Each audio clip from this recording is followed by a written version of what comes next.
Hello, good evening everyone. आज हम पढ़ेंगे क्लास 10th की पोएम नंबर 1, जो कि आपकी है डस्ट ऑफ स्नो और कंपोज की गई है रॉबर्ट फ्रॉस्ट के द्वारा। ठीक है, तो जानते हैं इस पोएम में क्या है। सबसे पहले हम जान लेते हैं पोइट के बारे में। तो पोइट जो है ना रॉबर्ट फ्रॉस्ट, वो एक अमेरिकन पोइट है। सॉरी,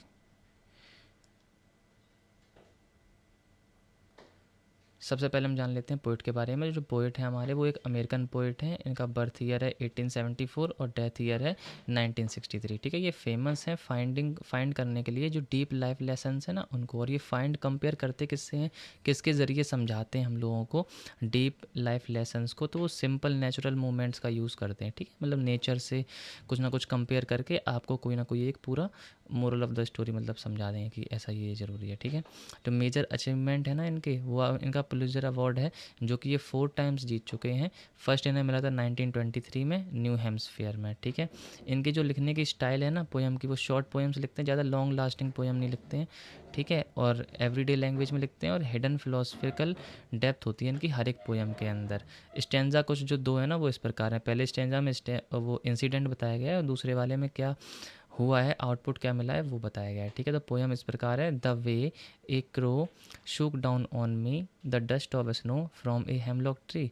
सेकंड है has given my heart a change of mood and saved some part of a day I had rued. तो होता ये है कि जो रॉबर्ट फ्रॉस्ट है ना वो जा रहे होते हैं एक रास्ते पर एक पेड़ है हेमलॉक ट्री। ठीक है, वहाँ पर एक कौवा बैठा हुआ है। कौवा जो है ना वो उस हेमलॉक ट्री से कुछ फाइन पार्टिकल्स जो कि डस्ट ऑफ स्नो उन्होंने बोला है इस पोएम में, उसको गिराता है। अच्छा, गिराने के होता क्या है इसकी वजह से कि पोइट का जो दिन था ना वो दिन बहुत ही बेकार जा रहा था। मूड जो था ना वो उनका रीड मतलब रिग्रेट में और डिस्पेयर में निकल रहा था। तो उसकी वजह से होता क्या, जो फाइन पार्टिकल्स गिरते हैं ना, ऐसा होता है ना कभी कभी कि हमें शहर में शांति नहीं मिलती, हम पहाड़ों में जाते हैं, वहाँ पे जो शांति है, खुली हवा है, बरसात की बूंदें हैं, उन सब से शांति और खुशी मिलती है हमें।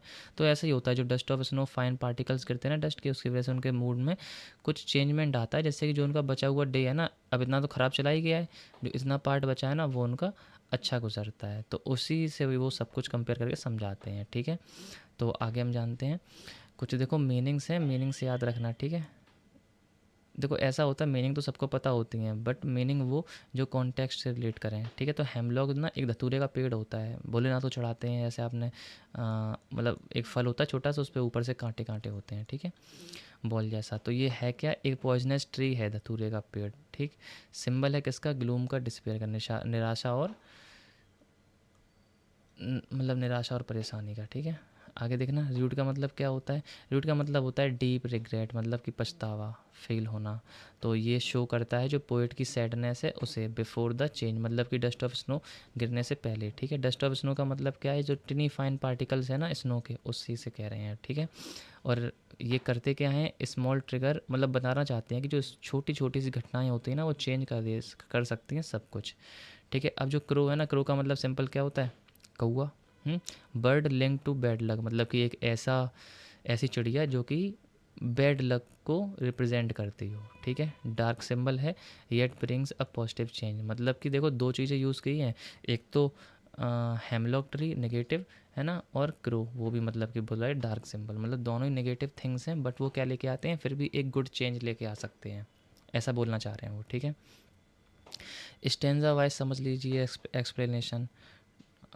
हाँ देखिए, बोला कि एक crow sitting on a hemlock tree shakes lose a fine dust of snow, मतलब कि एक कौआ है ना वो बैठा हुआ है कहाँ पर, हेमलॉक ट्री के ऊपर। वो शेक डाउन करता है क्या, फाइन जो डस्ट ऑफ स्नो है ना, छोटे छोटे पार्टिकल, वो that falls on the poet standing below, जो कि गिरते हैं पोइट के ऊपर जो कि नीचे खड़ा हुआ है। ठीक है, the poet is already in sad, अब ये वर्ड याद रख लेना जो पोइट है ना वो पहले से ही सैड रिग्रेटफुल मूड में है। अब दूसरे स्टेंजा में होता क्या है, तो जो ये टिनी पार्टिकल्स है ना, अनएक्सपेक्टेड मूवमेंट जो उसकी लाइफ में आता है, पोइट की लाइफ में, वो instantly lifts the poets spirit, है ना, इंस्टेंटली लिफ्ट करता है जो उसके अंदर की इच्छाएं हैं ना उन्हें। The rest of his ruin day, जो बचा हुआ दिन है ना जो उसका वैसे ही जाता बेकार, वो क्या करता है, बच जाता है। ठीक है, all because of a few snowflakes, क्यों, किसकी वजह से, जो ये छोटे छोटे स्नोफ्लेक्स हैं ना इनकी वजह से।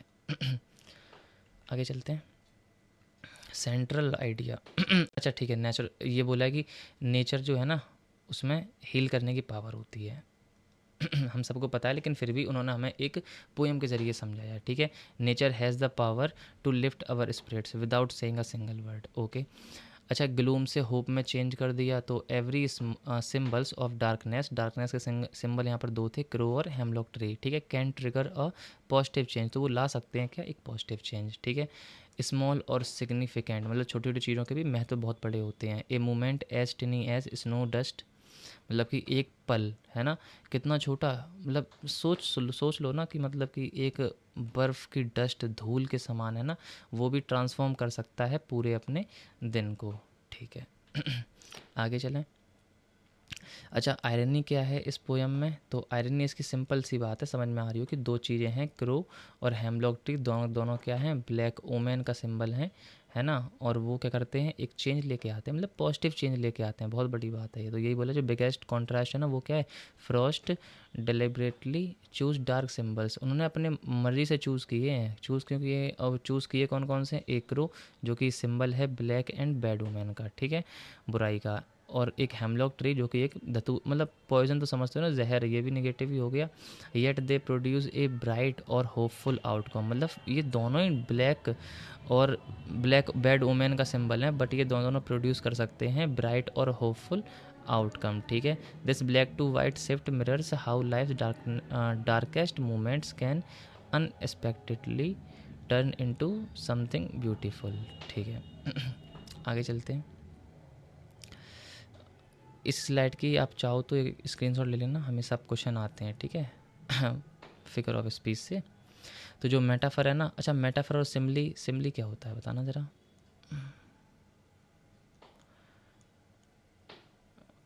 अच्छा, सिमली जैसे लाइक, जस्ट, एज, ऐसे वर्ड का यूज़ करके कंपेयर करते हैं, और मेटाफर में ऐसे वर्ड का यूज़ नहीं करते, डायरेक्ट कंपैरिजन कर देते हैं।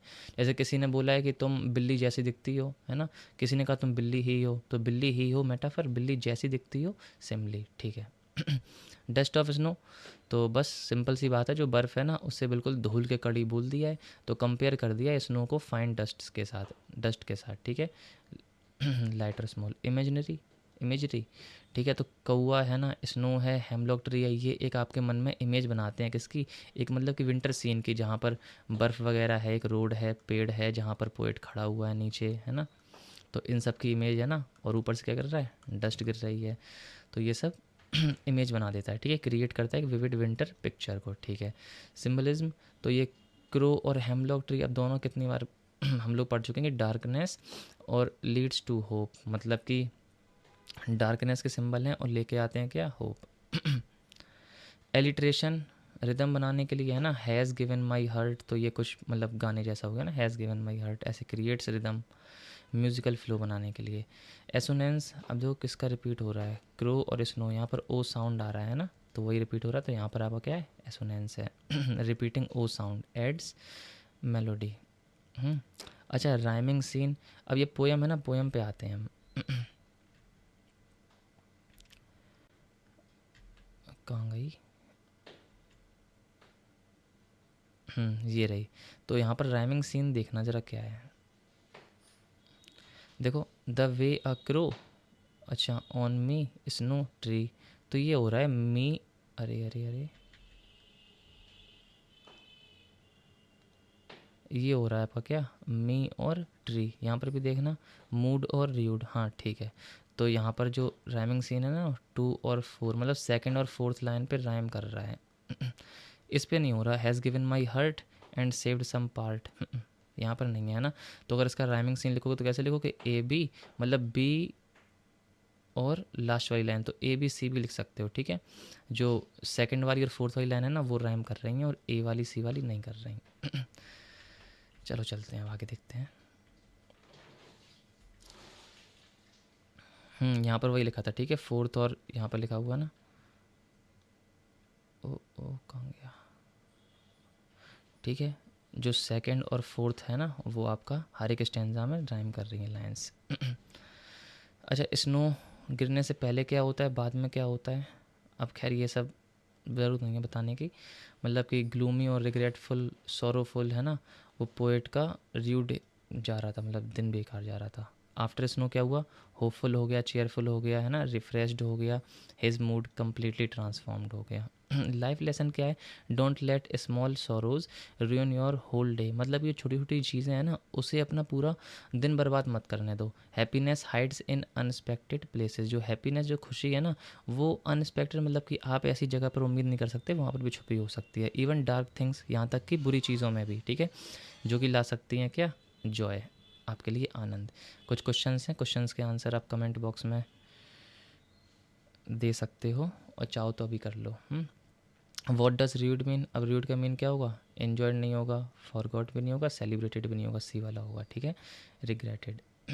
यहाँ पर आना, what is the rhyme scheme, तो अभी बताया ए बी सी बी। यहाँ पर what does the hemlock tree symbolise, तो हेमलॉक ट्री किसका सिंबल था, ग्लूम और पॉइजन का। What is the central theme, तो सेंट्रल थीम ये रही, ट्रांसफॉर्मेटिव पावर ऑफ नेचर, मतलब नेचर की जो ट्रांसफॉर्मेटिव पावर है ना उसको दिखाया गया इस पोएम में। The crow shook snow from which tree, तो बिल्कुल सिंपल है, कौन सा ट्री था वो, हेमलॉक ट्री, है ना, इससे सिंपल क्वेश्चन तो होगा ही नहीं कोई। सिंपल, इसका आप स्क्रीनशॉट ले सकते हो और पढ़ सकते हो फिर से बैठकर। ओके, स्टोरी आर्क आपकी ये रही, पोएट पहले सैड होता है, फिर कौआ जो है ना वो बर्फ़ गिराता है, फिर उसका मूड चेंज हो जाता है, सिंपल इंसिडेंट लेकिन पावरफुल इफेक्ट, ठीक है। डार्क सिंबल, ब्राइट मैसेज क्या है, कौआ और जो हेमलॉक है ना वो सिंबल हैं डार्क सिंबल्स, ठीक है, और ये यूज़ किए गए हैं शो करने के लिए होप को, ठीक है, जो कि फ्रॉस्ट की जीनियसनेस है। द बिग टेक अवे का है, small movements of nature can transform our entire day, never underestimate the little things. अच्छा, इसको या मतलब कि याद रखना, पेपर में लिखने का काम आ सकता है, ठीक है। मिलते हैं आपसे अगली वीडियो में, तब तक के लिए बाय बाय, टेक केयर।